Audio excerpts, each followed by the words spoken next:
If you don't want to hear me gush, this probably isn't the video for you. Why would I say that? I love this movie. You heard that right. I'm using the word love to describe how I feel about a Disney Star Wars movie. But enough of the intro, let's buckle up and see how it's done. The film opens with an introduction to the Erso family. They're heading out on a farm, but the Empire has caught up with them. While Lyra and Jin flee, director Orson Krennic wants Galen, that's the dad, to come back to a certain project. Apparently, the work is stalled out. We also get a glimpse of the ideologies in play here.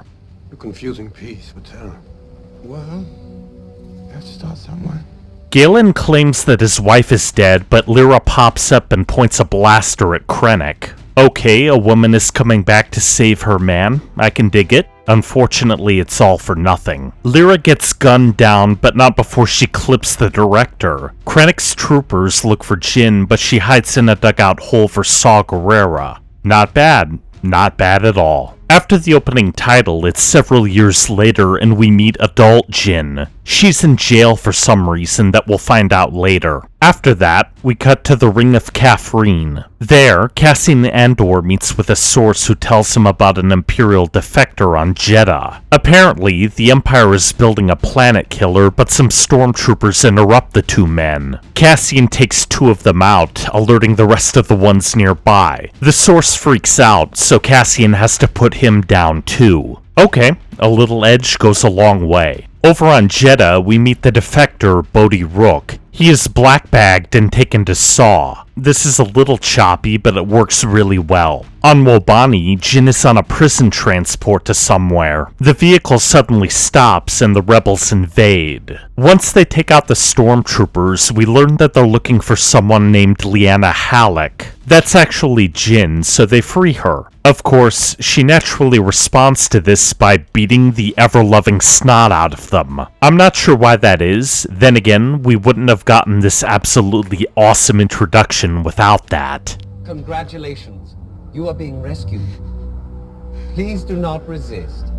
The rebels take her back to Yavin. In the briefing room, we learn that Jin has a very long rap sheet and that the Alliance needs her to get in contact with Saw. She hasn't seen the Extremist or her father in a long time, but Cassian figures that a friendly face is enough. After all, the pilot can tell them where her father is. Cassian's orders are partially overridden before departure. General Draven wants Galen eliminated. It might have been better to offer the option to capture him, but the general idea still makes sense. After a minor tiff over how Jin found a blaster, our trio flies off to Jedha. On the planet, we learn who Bodhi is. However, Saw is kind of nuts, so the pilot is dragged off to face a Borgullet. On a ship near the Death Star, Director Krennic meets with Governor Tarkin, and it looks a little janky. With that said, the Uncanny Valley effect can always be tweaked in a re-release, so let's move on to the story. Tarkin is concerned about the course of the project and the security breach caused by Bodhi's defection. He thinks that a massive leak to the Senate will force more star systems into the arms of the rebellion, but Krennic counters by pointing out that the Senate won't matter anymore. What can I say? It's a great call forward.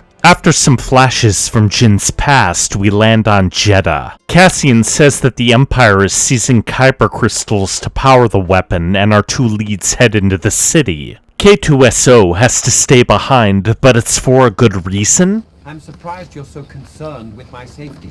I'm not. I'm just worried they might miss you and hit me.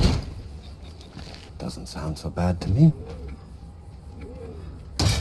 That's such a great line. Meanwhile, Bodhi is being tortured by the Borgullet. It's nasty, but awesome. When Jin and Cassian enter the city, they come across a bit of fan service. This isn't horribly implausible, so let's just move on. Once Cassian explains the plan, Jin comes across Chirrut Imwe. The blind man can tell that she's wearing a kyber crystal necklace, and it's heavily implied that he uses the Force. Cassian pulls her away, and we learn that Chirrut is supposedly a guardian of the Wills. They were supposed to guard the Kyber Temple, but the Empire ran it over anyway. Oh well. By the way, it's urban insurgency time. The resulting fight scene is pretty awesome, and Jin gets a bit of character when she saves a crying child. Good for her. So, they fight. Jin gets a great scene that is all her until she shoots a K2 droid. Thankfully, that wasn't our guy, and we're treated to something even more awesome. There are a lot of explosions for two people blending in.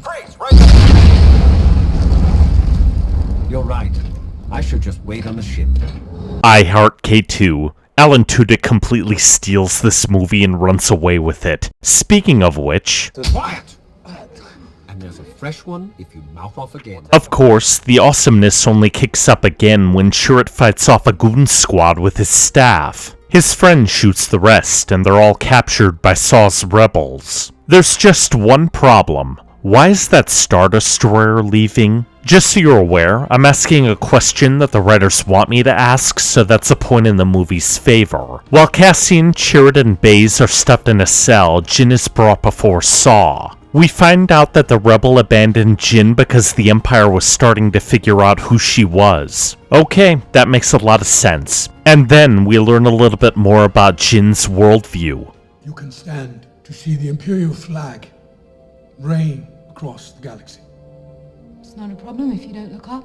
Ouch. I can understand why she thinks that way, but ouch. As the Death Star moves into position above Jeddah, Jin hears a message from her father about how to destroy it, and a lot of his regrets. Meanwhile, the Death Star fires with a single reactor. Wait, it can do that? That's new. And it also amplifies Tarkin's evil. Cassian breaks out of his cell, finds Jin, and they all escape, except for Saw. I guess he can't run on those robo-feet. Up above, Tarkin takes command of the Death Star, and Krennic is enraged.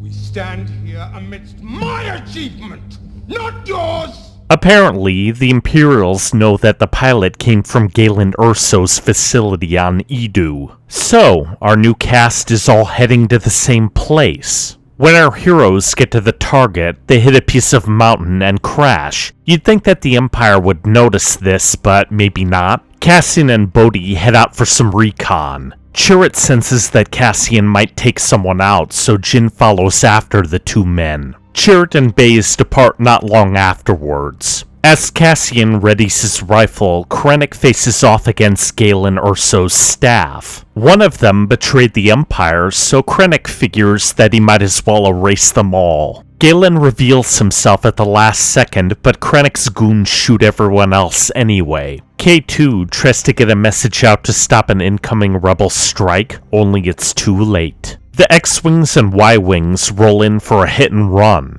After Krennic departs, Jin rushes to her father's side. She can't do anything but cradle him as he dies. I will say this, the members of the cast really sell their roles. Cassian pulls her away and they run for a newly acquired shuttle. Jin is extremely mad, but Cassian points out that he disobeyed orders for her. Apparently, he has been fighting since he was 6, so he needles her for taking a selective interest in the rebellion. Let's get to the evil lava castle. Krennic is here to see Vader. The Black Knight that we all know and fear is clearly annoyed because his underling got him out of the tub to bitch about a co-worker. And yes, the film amps up the awesome with this.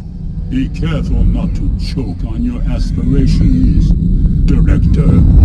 Ah, sassy Vader. Anyway, it's time for the politics. The Rebel Council is fractured because they don't know what to do about the Death Star. Some are pushing for a fight, others think that it doesn't exist, and still more think that they need to disband the Alliance. Jin tries to rally them because they actually have no choice, but Mon Mothma chickens out. How typical. However, Cassian and some volunteers have other ideas. I couldn't face myself if I gave up now. None of us could.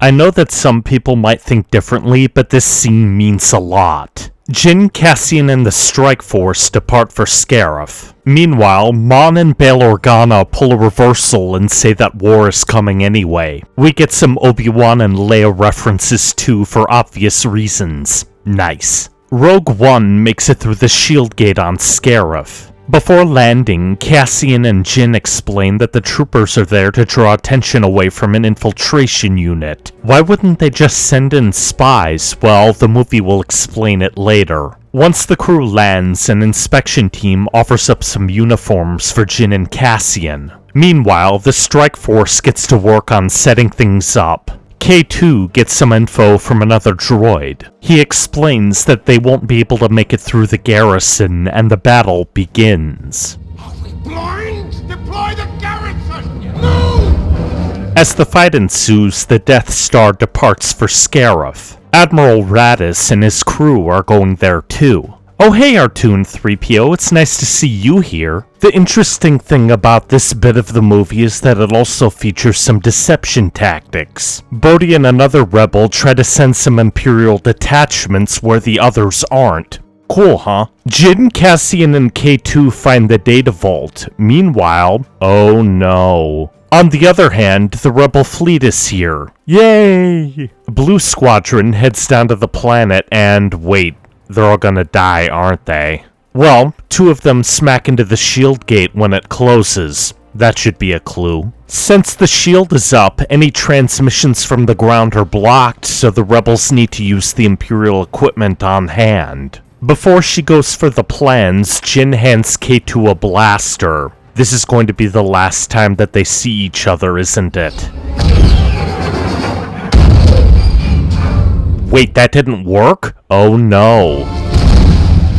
Hey, Blue Squadron bailed them out. Yay! This battle is awesome. K2 seals Jin and Cassian into the data vault before some stormtroopers can get to them. It doesn't quite work because Cassian is on the comm. You'd think that he'd shut up, but whatever. In space, Red 5 gets shot down. Well, that explains that bit of A New Hope. Jin and Cassian comb through the project files and come across one that's named Stardust. It seems a little morbid to name the Death Star after your daughter, but I guess that makes sense, and it's a good clue. K2 finds Project Stardust while he's under fire. He can't do much else other than tell his 2 friends that they have to climb the tower. Then he smashes the controls before him and dies. I know that some people might think differently, but this is how you stage a character death. Bodhi plugs the comms into the shuttle. The battle above isn't going very well either. And here come the Death Troopers. Damn. This movie does a wonderful job of showing off the desperation of the rebellion. Jin and Cassian climb the data vault, but Krennic is on them. Meanwhile, Chirrut chants something important. Not one with the Force, and the Force is with me. Cassian got shot? What? Chirrut too? No! A flight of Y-Wings slaps down one of the Star Destroyers. Once Bodhi gets his message through, Admiral Raddus calls up a Hammerhead Corvette. And then, Bodhi gets blasted. Call me crazy, but I don't think anyone on the ground is going to make it. Baze figures that he might as well go out swinging, so he does. The Hammerhead shoves the 2 Star Destroyers together. Meanwhile, Jin resets the communications tower. In a final confrontation, Krennic discovers who Jin is, but he gets shot in the back by Cassian. The wreckage of the Star Destroyers obliterates the planetary shield, and everyone on the Hammerhead Corvette. It all works out okay though, because the rebels have the plans. As Jin and Cassian make their way back down, the Death Star fires, killing Krennic with a direct hit. The rest of the rebel fleet escapes, but some of it is absolutely obliterated by Vader. Jin and Cassian can't do much else. Between Cassian's injuries and the destruction of the base, it's over for them. However, a dying hug will do. I know that some people might think otherwise, but this is perfect. And then we get a little boarding party. A one-man boarding party, if you catch my drift. As the rebels flee, something is barely holding the door shut, and oh no!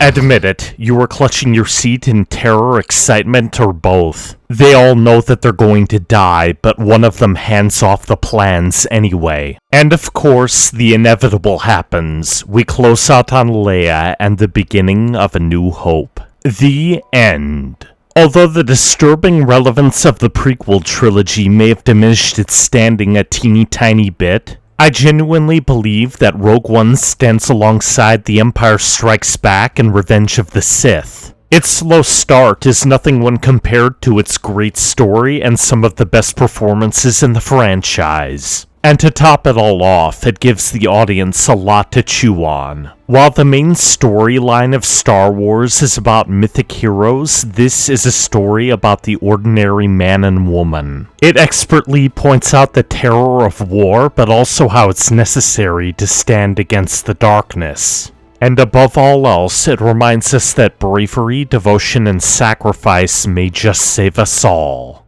Thank you so much for watching. If you liked that, be sure to drop a like and hit the subscribe button. Every comment down below is appreciated too. If you'd like to support the channel more directly, sharing is caring, and you can also check out the links in the description. Keep your head up, and I'll see you next time.